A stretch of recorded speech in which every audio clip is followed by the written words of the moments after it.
this change really results predominantly from Venezuelans voting with their money, because it precedes the extraction of Nicolas Maduro. And so it raises a number of questions as to the politics of it, but from the people, the average people, the average Venezuelan in the diaspora. So, Jean, welcome. Thank you. From my perspective, we have to look at Venezuela. We have to go back in time. Venezuela used to be, I used to work at Western Union many years ago. And Western Union and Venezuela used to be an outbound country, meaning that people were talking back in the late 90s. Venezuela used to be an outbound country, and the flows, there used to be about 3.5 billion going out of Venezuela, mostly to Colombia and Central America. And at that time, going back a few years ago, there were two key players. On the sending side was Western Union and MoneyGram, totally control of the market. And on the payout side, Zoom with a C, a group of Zoom is like a shipping company, and DHL. The banks were not involved because at that time there was a cash pickup business, 100%. Also, the revenue per transaction was $25 to $27 from $300. It's a different world. Now everything has changed. Now, after Chavez took over, there were a lot of changes, and then you got the development of the black market. Western Union and all the other companies, most formal companies, they decided to get out of the black market and get to a point that Venezuela, when Chavez was president, when Maduro was president, had about 6 or 7 different exchange rates. And you have different websites or different apps where you can go and see how many thousands of bolívares they will give you for each dollar. Most companies, we decided not to work in that market because it was not profitable for us. Then about with the change with when Maduro was removed from office, the market opened up a few months before, to be honest. And there were some companies that started offering service to Venezuela. We were one of the companies offering service to Venezuela. But the market has shifted. It's a deposit to account market. Because nowadays, if you don't have a digital strategy, you're not going to have a business in 2 or 3 years. And you also have other companies that are getting involved, like using Bitcoins, using crypto. That's also something that is playing in the Venezuelan market that use it mostly for settlement. But the transition in the market is just amazing. Then the other thing that we're seeing is that after Maduro was removed, is that the volumes are skyrocket, deposit to account. What we don't know is what's going to happen, because the leadership of the country was removed, and I'm not here to talk politics, but the system is the same. You have the same players, you have the new president that she gets instructions from Washington. We don't know how is that going to play. Looks like it's playing fine, but life is full of surprises. Thank you. Juan? Manuel, hi, thank you for having me. And sorry that I couldn't make it to a very cold Washington, but here from Caracas, actually, if Venezuelans are watching, you can see the Avila and the Great Mountain right behind me. But great to be here, and great to be discussing this amazing topic. And as Jean just said, less than 60 days, and it's basically a complete new market for remittances in Venezuela. I think Jean very clearly explained what happened, way back in the last few years of Venezuela being inbound versus outbound. I'll take a different approach, and just basically for the audience to look at it as the last maybe 6 years. And the last 6 years, we've seen three waves. A wave of hyperinflation, hyper devaluation, 6 types of exchange rates, and making it very difficult for money transmitter licenses. And that's basically up to 2022 or 2016 through 2022. And basically making it impossible for Venezuelans to receive money at the correct rate for this to make sense. 2022 to 2024, it was a short period of stability in Venezuela, where the exchange control FX versus the dollar was basically at parity for a long period. And that's when we saw a huge increase of formal remittances through money transmitter licenses into the country.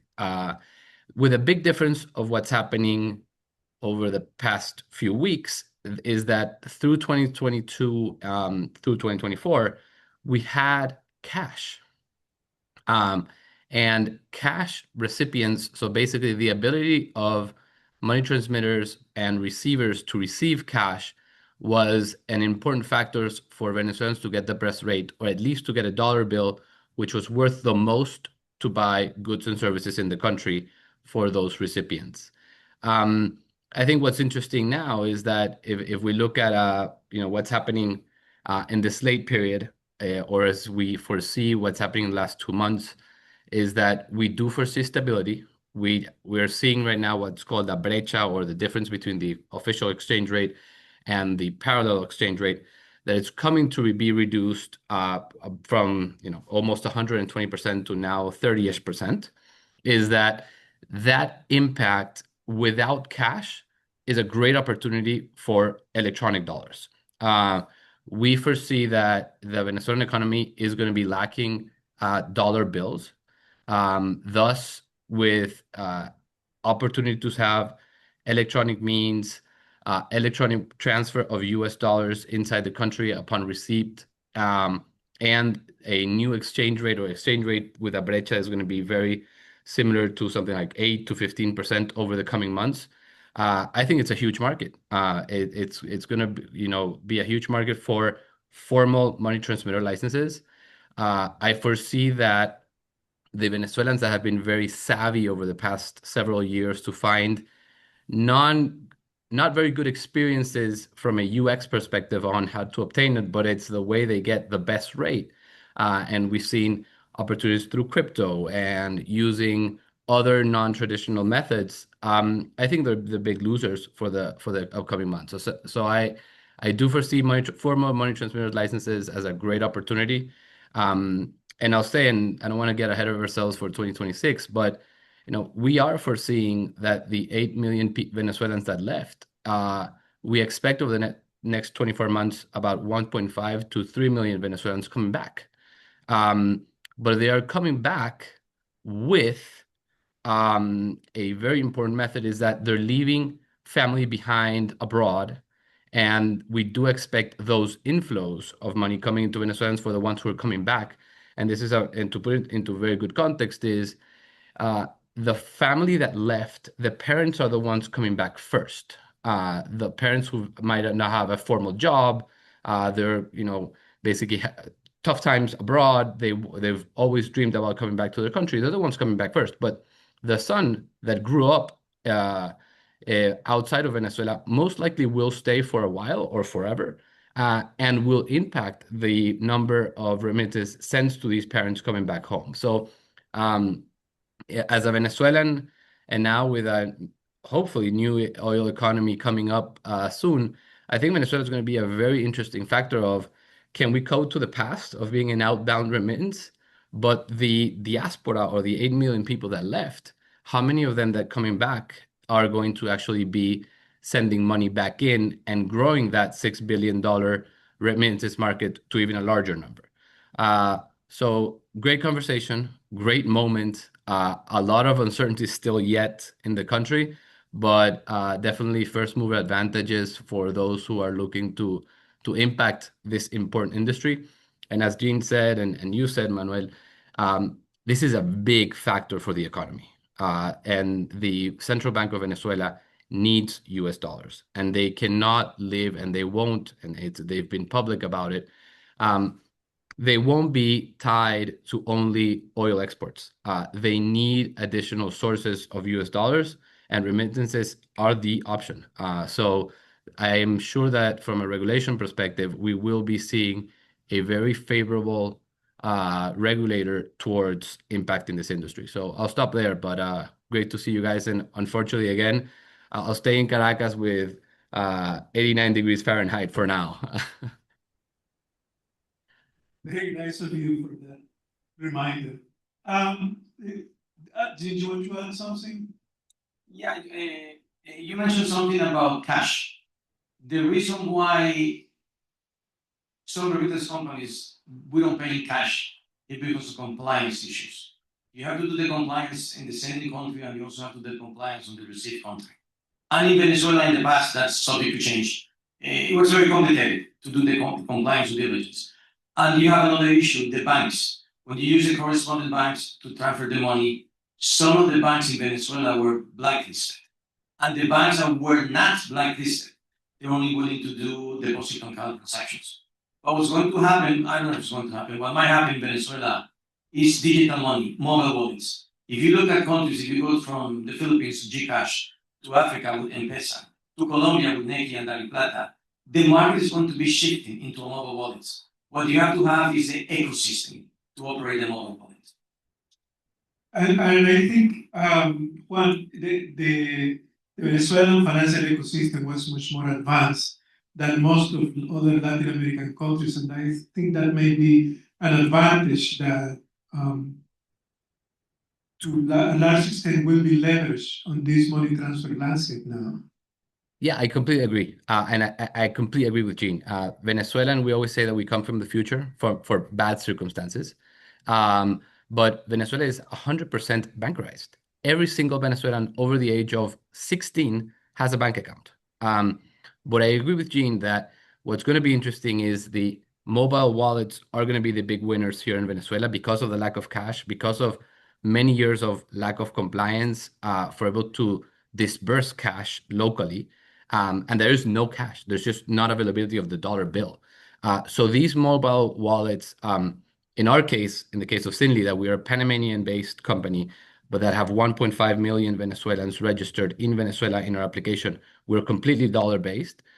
We see the opportunity for players like ourselves and other players to highly integrate through solutions and through remitters from the US who want to disperse in US dollars, keeping the Venezuelan with Visa prepaid cards or even just P2P wallets in US dollars locally that will likely pay for goods and services. The reason for that is that one is that we're avoiding cash. Two is that we are avoiding the lack of cash. And third is that Venezuelans will still have, for a while and many years, the culture of if I keep it in US dollars, I'm protecting the value of the currency because of what's happened over the past, 25 years. So I do foresee, I completely agree. I think it's a new landscape. It's going to be a country more similar to what has happened in Asia Pacific and many countries that have completely transformed the remittances receiving side into electronic means and electronic wallets. And that's the kind of where we're playing and where we're looking for. On the banking side that you asked, Manuel, is yes, the situation is that banks for a while, and I don't foresee this changing, are completely bolivarized. So they are a few banks that allow money for in US dollars to be received, but they're not be able to be transferred or withdrawn in US dollars. So you end up any type of use of US dollars that you receive in a bank account, you have to use them with a debit card at an official rate. As long as you have some type of disparity between the official and the parallel exchange rate, I do foresee that electronic wallets and electronic new non-traditional methods are the winners for the next at least 12 months. Since you're in Venezuela, how do you see the role of Visa and MasterCard? Interesting. So Visa and MasterCard will likely push for Venezuela to be one of those trial countries for cross-border Visa Direct or Money Sent. Those are their solutions for card-to-card payments. I think that's a huge opportunity as long and see how they turn out. I think still the initiation from money transmitters in the US, and if we stick to the US part, which is, I agree with Manuel, it's going to be 50% or more. But using electronic methods, pushing through those types of architectures into Venezuelan denominated US dollar or Venezuelan or Bolivarized cards, I think there's going to be a lot of growth there. And in our case, that we have a cross-border authorization to operate in the country using a dollar-denominated card, so there's no FX, and the individual can maintain the value. We see that as a great value proposition. But I still there's just so much opportunity. I think my largest concern is how do we transform, and I think the Venezuelans are very savvy and they'll adapt, is how do they forget about disbursements in cash, which what used to be 2024, and how they operate it to electronic disbursements because of the lack of cash. There's just no cash in the country, as in the dollar-denominated bill.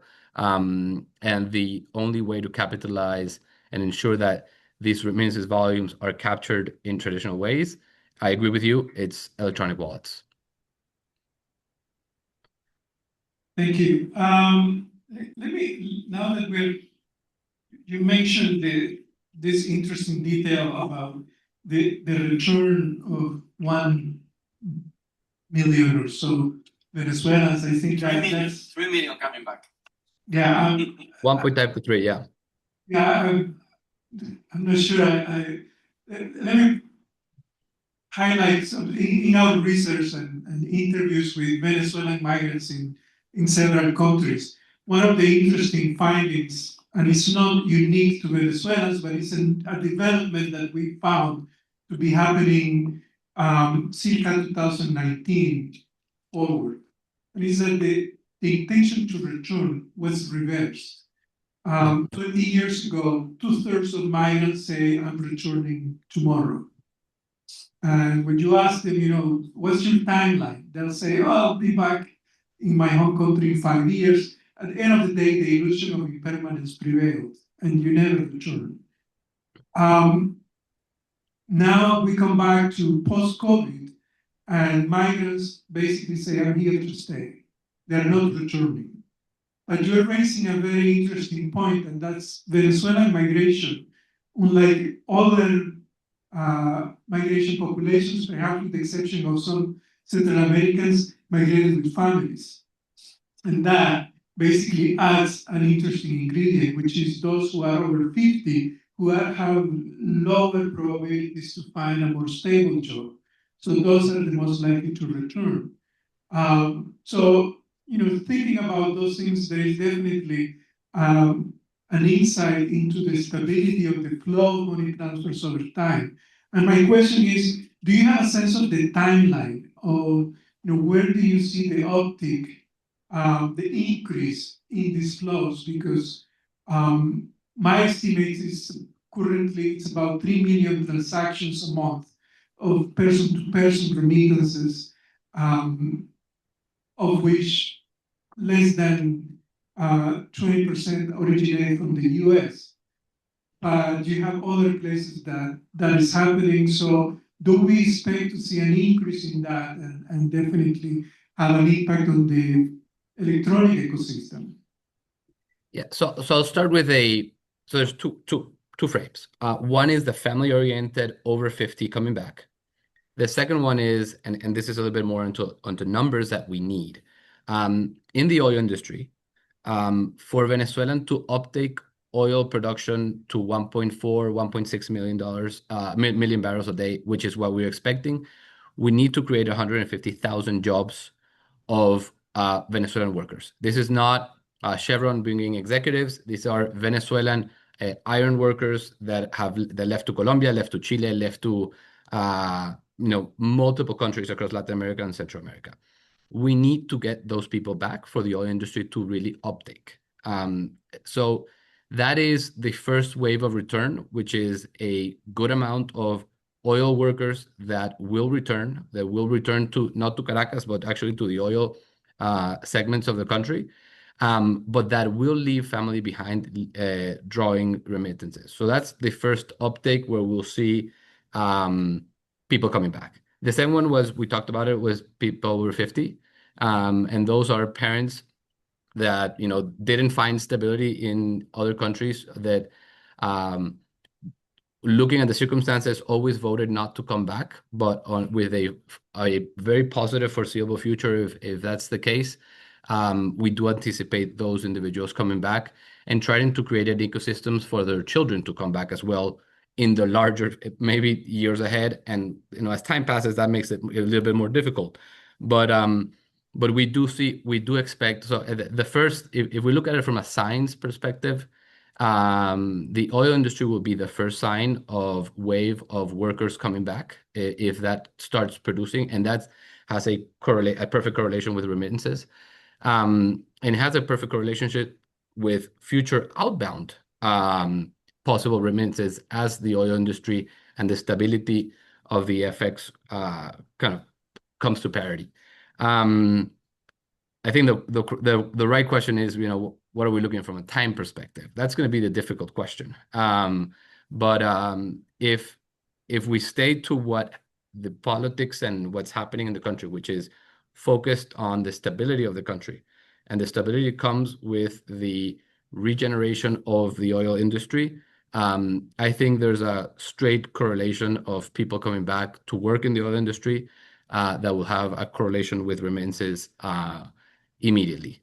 So we expect that probably from the next 6 to 12 months. I have a different point of view. I don't think they're going back. First, to fix the oil industry in Venezuela, you need money. No American company today is willing to invest in Venezuela because there is no respect of the law, the rule of law. Number two, everyone talks about going back all the time. I have seen that in research and talking to people. But they don't go back in sleep service because they got used to life in Spain, in the US, in Chile. They have the idea of going back. And they go back, but they don't like what they see. And then they go back to their home country. So what they used to call it countercultural shock. That you don't belong to the place anymore because so many years have gone by. The other issue that you have is that I think that the Venezuelans, and there are plenty of them, I live in Miami, down there, if they go back, it's because they're deported, not because they want to go back on their own free will. They don't trust the system. There has been a change in leadership, not a change in government. You talk to all the Venezuelans in Miami. Yeah, sure, they took Maduro. But the Estado is there. Who runs the country? Who controls the security services? That's a question. I know that we might disagree, but I'm being probably very pragmatic based on my conversations with Venezuelans across the social spectrum in Miami. Yeah, I'll go. These are the good things about having a different point of view. But for a Venezuelan who lived 15 years abroad and who returned 2 years ago, I think that's not the case. The oil industry will take time. They will need investments. You are already seeing investments from, and I won't get into politics, but from the Chevrons of the world, from the Repsols of the world, from Morel and Prom, from France. Right now, the investments are happening. Now, how long would it take for Venezuelans to come back? But as someone on the ground who lived 15 years abroad, you never lose your roots. And if you have the option, I think it's not a matter of will they come back. It's will they have the option to come back. And I think the options are here. When I talk about oil workers and 150,000, these are low qualified, people who are working, will be working on the oil production system. These are not executives. This is what the industry needs. And there will be strong incentives for these individuals to come back, because if not, we won't be able to update oil production. So again, if we look at it from a remittances perspective, which is the question in hand, is how much of this future inflow will grow because of Venezuelans coming back? And that could be, and again, for the first time in 25 years, we will discuss if Venezuela becomes again a more stable, vibrant economy, is how much will the outbound part grow. And I think that will take a few years for sure. Thanks. I think your argument of the return may have some validity, provided that you know that there is an economic security behind it.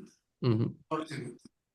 And when you mentioned that those older than 50 have the support of their children who stay in Chile, who will take on the responsibility to support them, that it's a valid argument. I mean, I share James' experience that many guys might say they will return, but eventually they don't.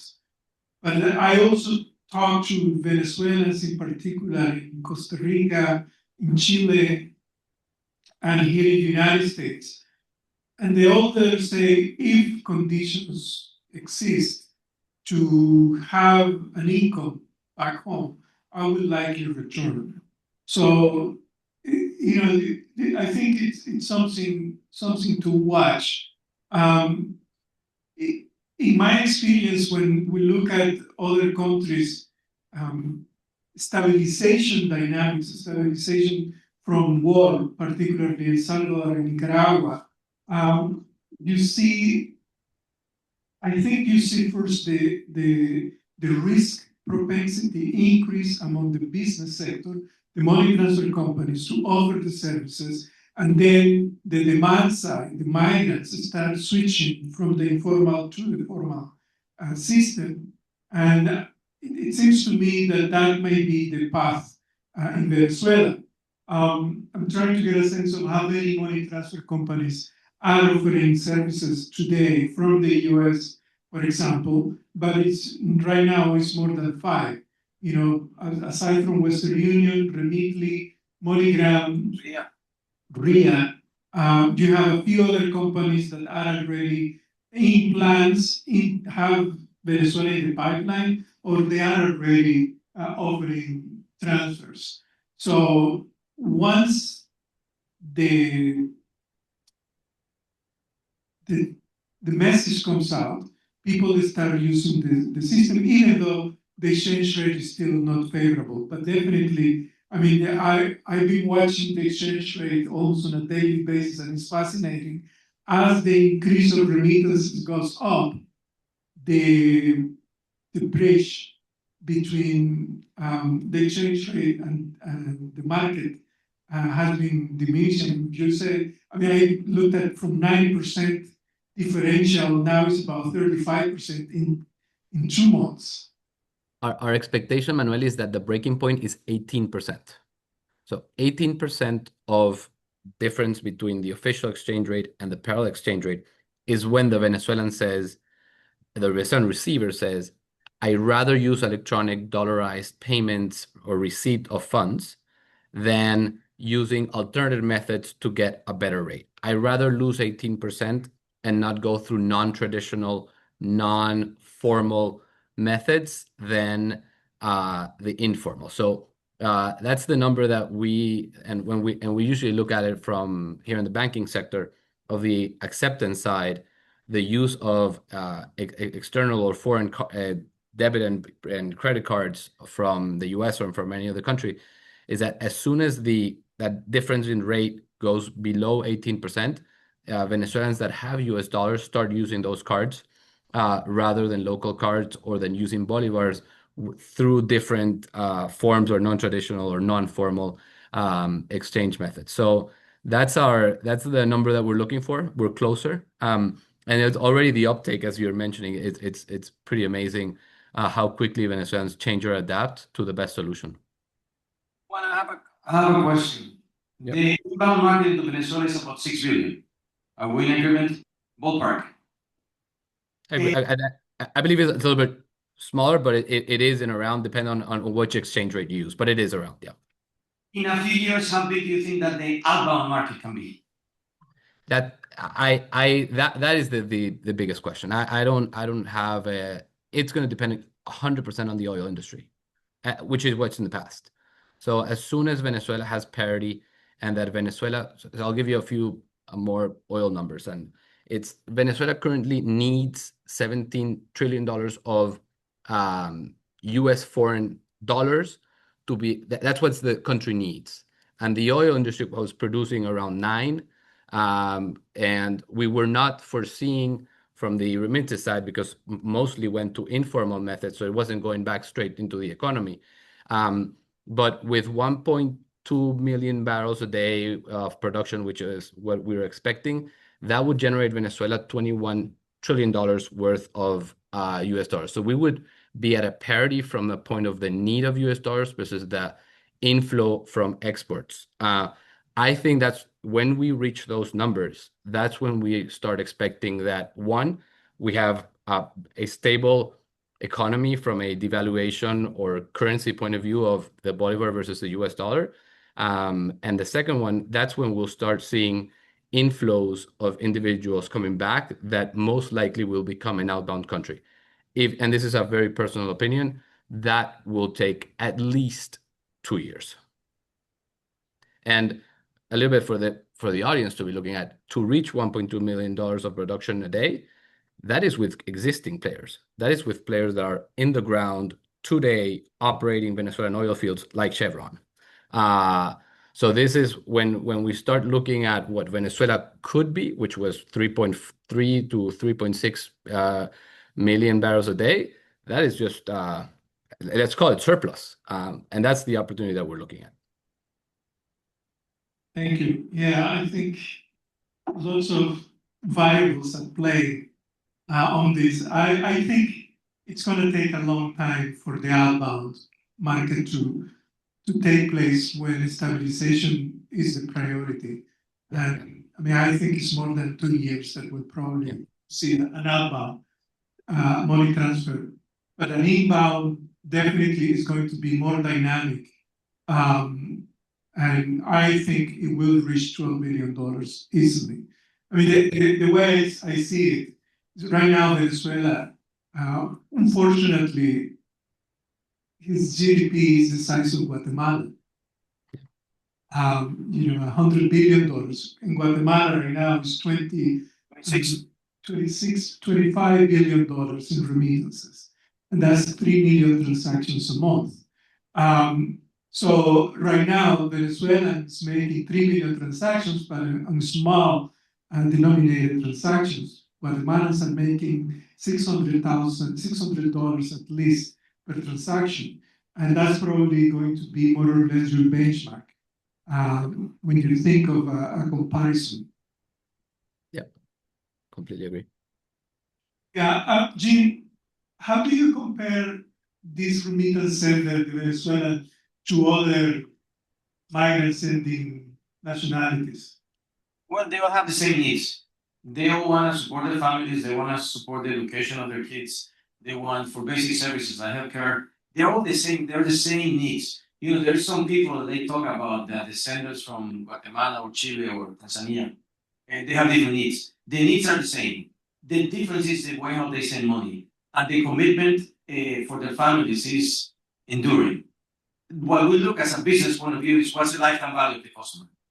And the lifetime value of the customer, when you have offline, is about 7 years. Online, the lifetime value is about 5 years. So that's a big difference. The other big difference in the centers in the offline versus online is that they go from online to online, digital to digital. And what we have seen in the last few months is a change from going from offline, they move to online, but the payment is on offline. So they're moving to online from the sending side, but the payout is offline. But the needs, to answer your question, they're the same all over the world. And I have traveled for this business all over the world. There's the same needs, basic needs to support the family. There's a commitment, there's a moral commitment that when you leave your country, you can talk to a Moroccan in Spain, or you can talk to someone from Mozambique in South Africa, or Venezuela in Miami. The needs are the same. They want to support the family. Yeah, I would say that I completely agree with Gene that it's the same. I think the only difference is what the Venezuelan receivers have had to endure over the past 25 years. They have a willingness to adapt to whatever is best as quickly as any other society. So as we as an industry try to find the right opportunity at the right cost at the best exchange rate with the best user experience to be able to support their families and buy goods and services locally, that's the solution that's going to win. And Venezuelans will adapt. Venezuelans will adapt if we need to have a strong push to online, if we need to have a strong push to online wallets, if physical play or traditional payouts, disbursements have an opportunity to play, they will play. And I think the biggest question mark here is going to be, what regulation is going to look like for the banking sector. So right now, regulation for the banking sector has been very strong and limited over the past 25 years for the banks to play a role. If there's a better regulation that will allow them to play, I think they will have a strong say, especially as kind of Gene mentioned out solutions that could be through Visa Direct or MoneySend. Those are opportunities for money transmitters from the US to using complete electronic means to disperse into the country. I think we're going to be basically a nice trial country for everything that has been growing as new solutions all over the world. And whatever is the best solution, it will be adapted. I think the key word is adapt, because it's like Cuba. Cubans, with after 67 years of a U.S. embargo, they adapt. Even today, Manuel and I were talking before the roundtable. There was an article in El País on Spain. What Cuba is undergoing is, I don't know if they're going to survive, but they continue to adapt. There was what they call the special period after the collapse of the Soviet Union. They adapt. Then Obama came in. There was some hope. They adapted. Then Trump came in, adapted. Biden did nothing for Cuba. They adapted. So the big question is, they're going to adapt one way or another, because you have to survive. I agree. Yeah, I would say there's major difference between Cuba and Venezuela with regards to the marketplace. Venezuela is a far more dynamic market economy than Cuba, and that makes a difference in the adaptation process. I think the one important difference I have noticed of Venezuelan migrants, and not only in the United States but across the diaspora, is the labor composition, the labor participation by occupation. They tend to be working more in services that are better paid than other nationalities. And the US Census, for example, shows, and our survey data also shows, that Venezuelans tend to have higher incomes, above $50,000 a year, personal income, compared to Central Americans and even Mexicans, which are just close to $40,000. Yeah. And when we look at the remittance profile and behavior of the other nationalities, last year it was an unusual period when they basically sent 20% more than they were sending before. But typically, an immigrant is sending close to 15% or higher of their annual income. So if we apply that for Venezuelans, there is still a threshold to meet with that regard, although I think some companies are basically making $400 transactions to Venezuela right now. And Manuel, and this is something that we've tried to study a lot, and you probably have a good information, is that Venezuelans were first, the Venezuelan diaspora was a family migration. It was not, many Central Americans and Mexicans, it was more of individuals who left and progressively brought their families to the United States. When the Venezuelans left as a family household. These were the horrifying pictures that we were seeing through the Darien, through Panama. It was families fleeing the country. That's good, and that's one of the things that we want to study on the return side, is that many will stay, many will come back, but when we were seeing higher incomes abroad of these migrants, it was sometimes we look at it as a household income. It was because mom and dad left with the small child that maybe is now a grown up. So I agree. I think it's just that Venezuela is just very different. That migration that we had was so sudden, so fast compared to many other countries, and so family oriented that will have an impact on how people return, if they return, and how will remittances inflow to the country from the ones who stay. I think those are the dynamics that we will see over the coming years. And see how they compare to the migrations from many other countries. Thank you. Do we have any questions from the audience?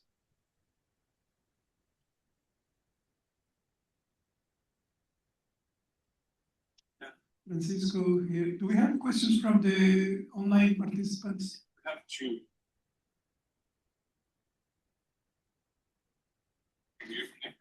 Need glasses. Okay, I can read it out loud. John asks, could the recent increase in formal channels, specifically deposits to account, be connected to the trends happening with U.S. senders to other Latin American countries? Can you repeat the question? Yes. Could the recent increase in formal channels, specifically deposits to account, be connected to the trends happening with U.S. senders to other Latin American countries? So is Venezuela trends connected to other Latin American countries? Yeah, I think that the account deposit or the deposit into mobile wallets is around the industry's moving. Used to be all cash pickup is the way how the industry is evolving. And eventually all the agents that you have, the sending agents in the US and the paying agents in country, in the region, they're going to be obsolete. You're not going to need them because it's going to be digital to digital. It's around the industry's moving. Yeah, I think it's very similar. I would say, however, that there is a I think the transaction cost of depositing the money into an account in Venezuela is much lower than cashing it out. Whereas in the other countries, it makes lesser difference, but in the other countries, it's definitely a way towards account deposits because the impact of having your money in an account is greater and there is a learning curve to that process. I don't know, Juan, do you want to add something? Yeah, I don't think there's a correlation still with deportation fear of sending money into the country yet, especially because it doesn't make sense because you will lose a lot of purchase power of that money that you would be sending if you're sending it into a local currency. We will start seeing that money movement going into solutions that are US dollar based, what we do from Panama, serving Venezuelans that are US dollar based. We are seeing a strong inflow from money from the US into solutions like us that keep dollars or denominated in dollars as a saving solution. And I think one of the things that Manuel mentioned again is Venezuelans tend to have more transactions at a lower amount, and basically that's because of the possible purchase power that you lose for those dollars that are being used locally. So solutions that are US denominated, that you can keep the amount in US dollar and basically use them locally from the receiver side progressively as they need to buy goods and services. Those are the winning solutions for me in Venezuela, and that will reduce cost and ensure that the receiver has the most amount of purchase power going forward. But to the correct question of John is I don't see it yet from deportation fear of money flowing into the country. That has not been the growth. Especially the point in which the sending occurs suddenly, basically from November to now. It's almost like people knew something was going to happen in the country. We have a question here. Can you identify yourself? Yes, sir. My name is Simon Molina Herrera. My question, sir, is more about the future or how you will see the economy moving forward. The fact that we have this beginning of rise of remittances into the country, are we ever going to dollarize ourselves formally like Ecuador and Panama, like we did it before? Or do you think we are ever going to recover the Bolivar again? The fact that has been destroyed completely, but when do you think, in which timeline do you think we're either going to formalize ourselves in having entire banks and the economic system being 100% in US dollars, or going back to Bolivares? How do you see that future when it comes to this remittance economy right now? Thanks. Well, do you want to take a stab on that? Yeah, that's a very tough one. Again, I think this is going to be more a political decision and an economic decision. I don't think this is an easy one, and it'll take years. The question is, will the economy be dollarized? Personal opinion, I don't think so. I think our economy will look more like maybe a Panama that is highly referenced in US dollars, but they have a local currency in which they transact with the Balboa. Having the economy completely dollarized for the Venezuelan government is putting yourself a complete tie on what you're able to the way you're able to operate in your economy. Um, I don't think if it's a political decision that it will be taken, if it's forced by external factors like the U.S. government, in order to ensure that they do the investments that the Venezuelans are expecting, that could be an alternative. But if I wouldn't give you a short answer today, I don't think so. But in Venezuela, there's a great saying that anything can happen. But it is being, but I do think it's being highly analyzed if the outcome is a complete dollarization or if it's a complete US dollar referenced economy with local currency. I think it's going to be a hybrid model. We'll see.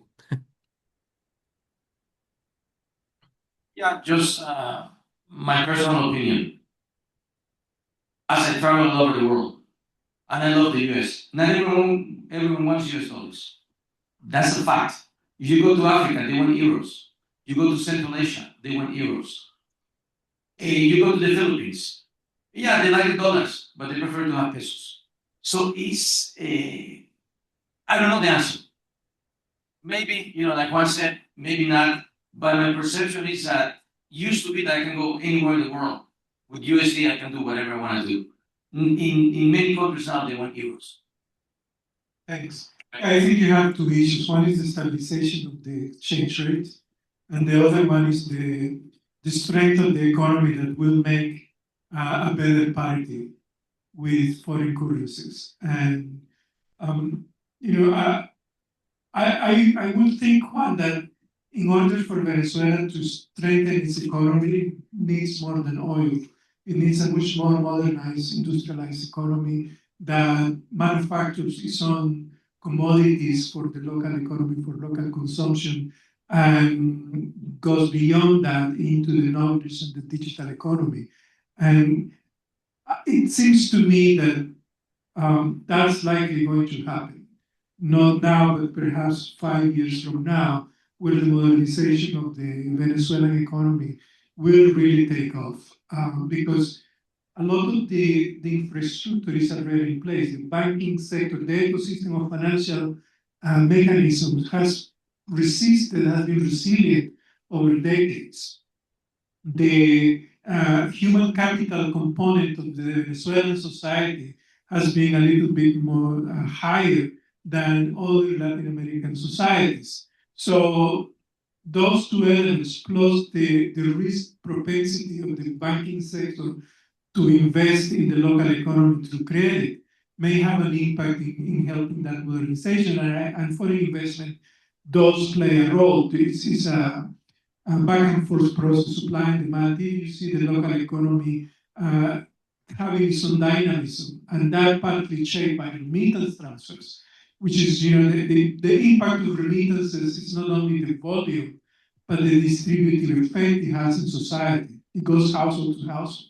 And that has an effect in your ability not only to consume, but to invest. If that investment comes with a demand for credit, then you will see a virtuous circle in Venezuela. And I think that's a likely pattern to take place. Yeah, but there's also the rule of law.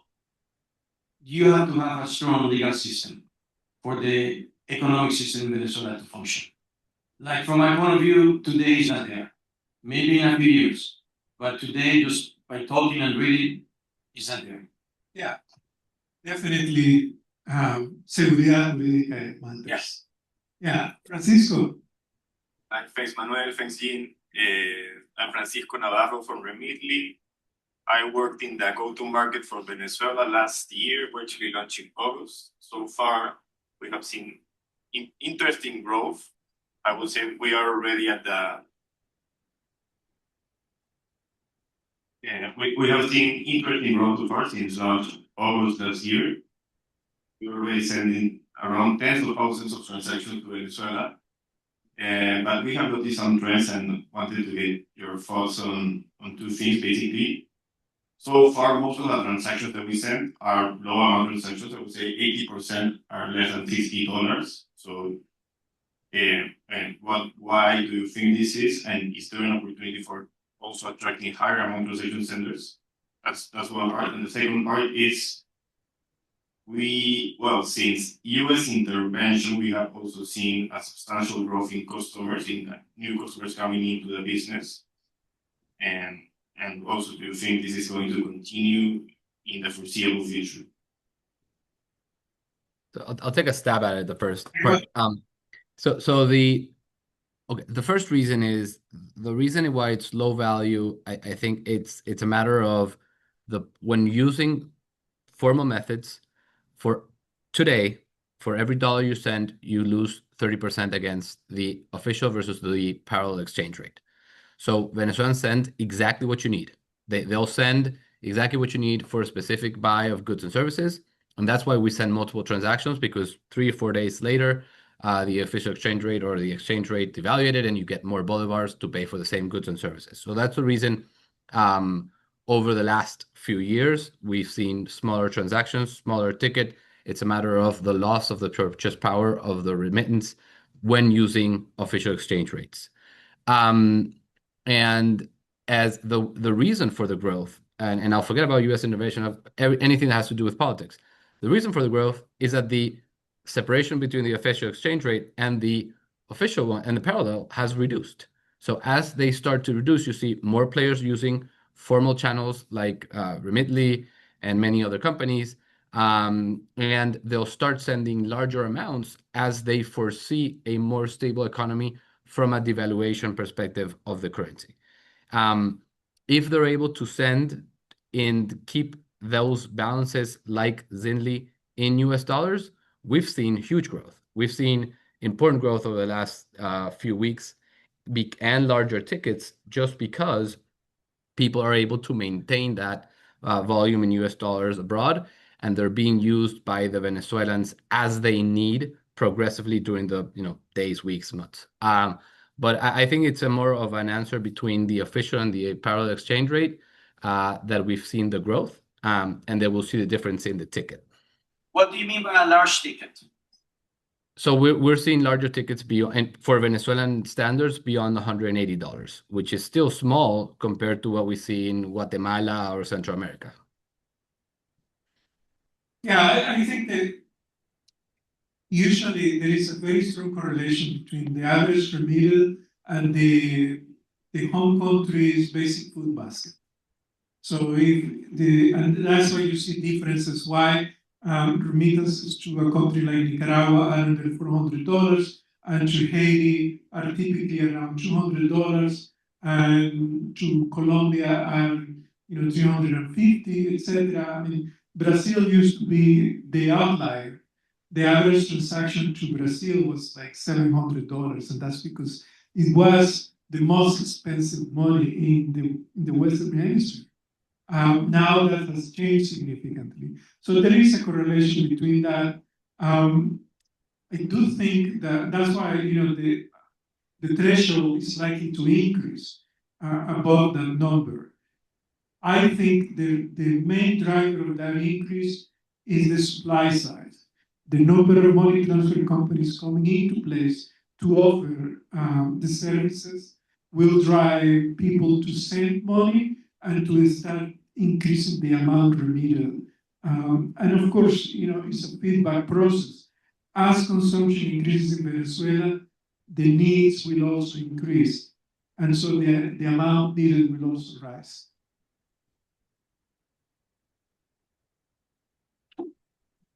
Any other questions?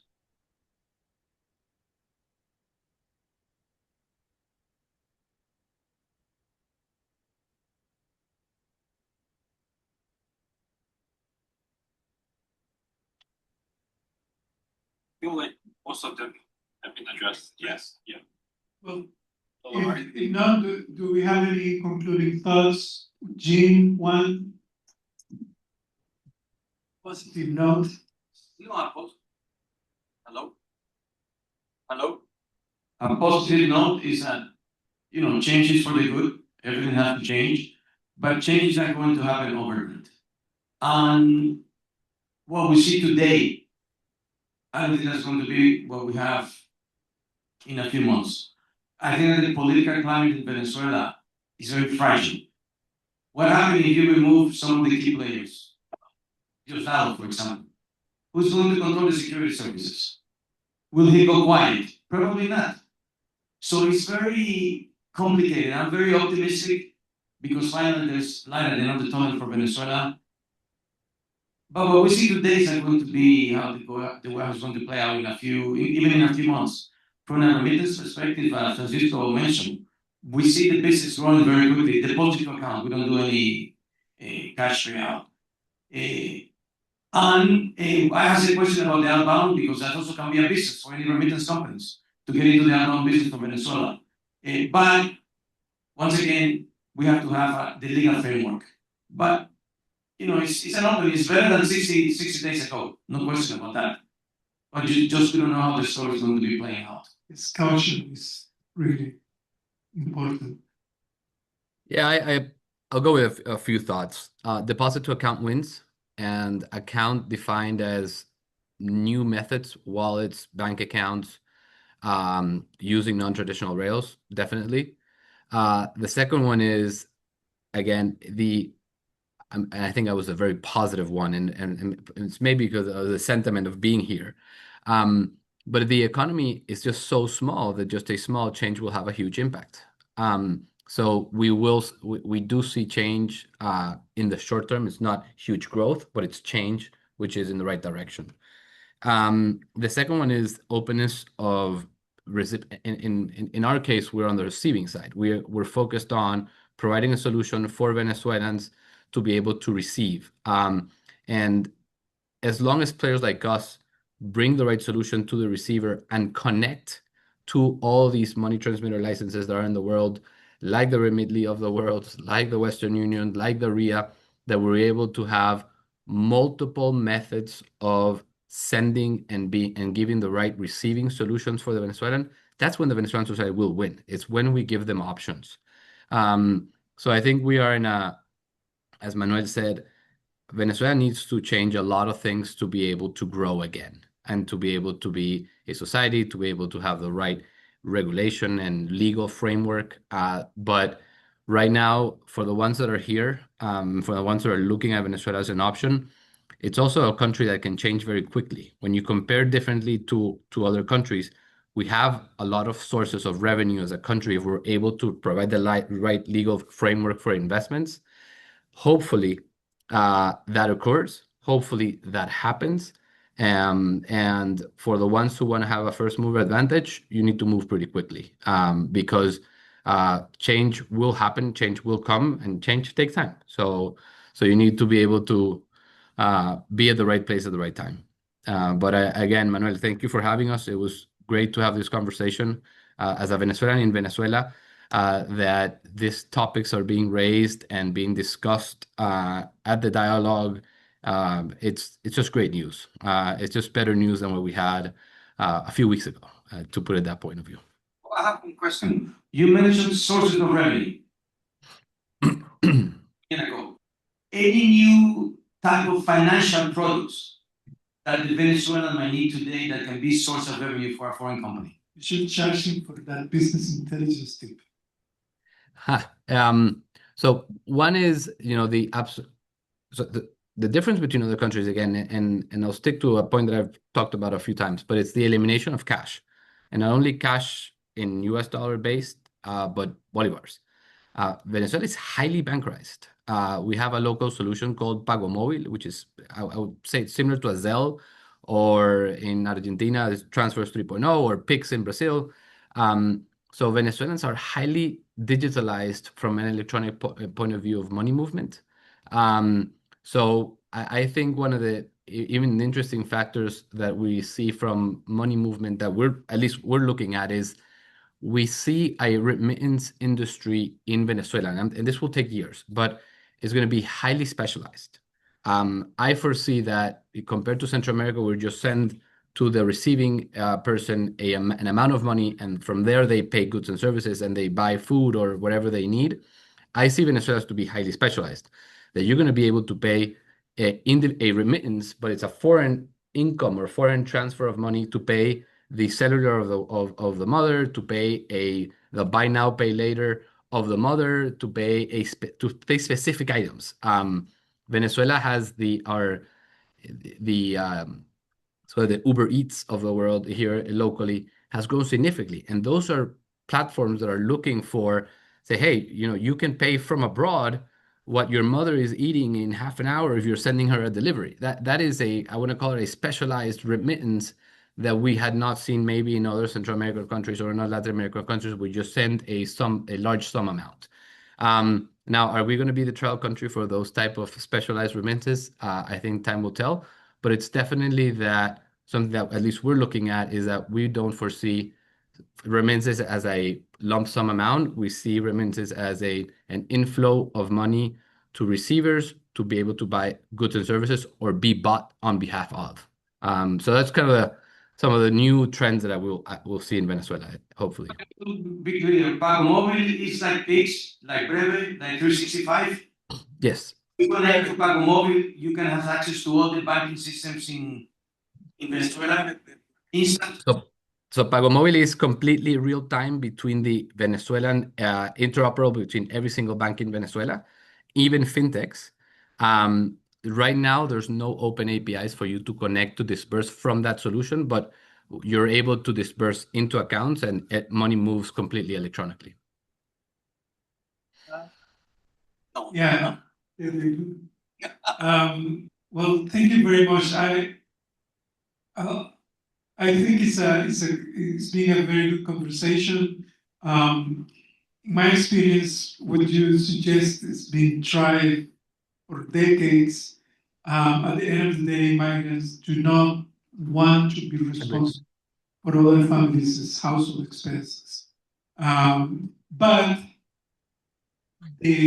what we call the cross-border bill payment, it is differentiated transfer of certain payments, not the utility type, but some financial obligations like loans, school payments, for example, those are likely to grow in the next few years. And probably Venezuela will be an example of that. Jean, thank you very much for coming from Miami, from sunny Miami, to cold DC. And thank you for joining us from warm Venezuela. Well, thank you very much, and thank you to all of you who attended the conversation. No, thank you again. Bye, guys.